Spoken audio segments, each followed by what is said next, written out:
বানাসুয়া best 11কে স্বাগতম এত সুন্দর একটি ম্যাচ উপহার দেওয়ার জন্য। আর আজকে থেকে আমরা একটা নতুন রেওয়াজ চালু করছি বানাসুয়া টিমের জন্য, যে প্রতিদিন একটা ম্যান অফ দ্য ম্যাচের ব্যবস্থা করা হয়েছে। যে অলরাউন্ড মানে ম্যাচের ম্যান অফ দ্য টুর্নামেন্ট মানে গেম চেঞ্জার বা সব মিলিয়ে যে ভালো পারফরমেন্স করতে পারে তাকে আমরা ম্যান অফ দ্য ম্যাচ দিব এবার জয় দিল। আর আজকের ম্যান অফ দ্য ম্যাচ সুন্দর বোলিং পারফরমেন্স করেছে, 5 উইকেট নিয়েছে সামিরের জন্য একটু করতালি।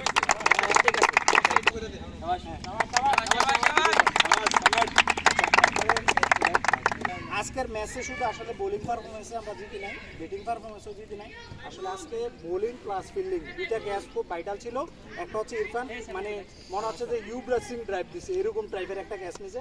আর রাতুল খুবই মানে খুব দুর্দান্ত একটা ক্যাচ নিছে। এই দুইটা ক্যাচে দুইটা স্যাটেল ব্যাটসম্যান কিন্তু আমরা আউট হয়েছি, যার কারণে মানে আজকের ম্যাচটা খুব সহজে আমরা জিততে পারছি। ওদের জন্য আজকে পুরস্কারের ব্যবস্থা করা আছে, তাদের দুজনকে আমন্ত্রণ জানাচ্ছি তাদের পুরস্কার নেওয়ার জন্য। ধন্যবাদ সবাইকে। আর শ্রাবণের আনঅফিসিয়ালি ধন্যবাদ, খুবই ভালো বল করছে। ইনশাল্লাহ সামনে আমরা আরো বিশেষ পুরস্কার দেওয়ার ব্যবস্থা করব।